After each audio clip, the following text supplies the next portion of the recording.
ఘనమైనవి నీ కార్యములు నా ఎడల, స్థిరమైనవి నీ ఆలోచనలు నా యేసయ్యా.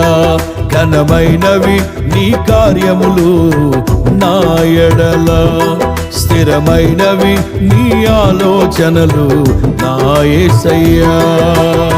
కృపలను పొందుచు కృతజ్ఞత కలిగి స్తుతులర్పించెదను అన్ని వేళలా.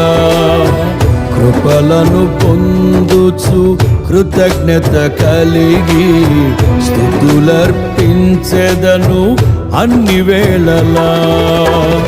అనుదినము నీ అనుగ్రహమే, ఆయుష్కాలము నీ వరమే. అనుదినము నీ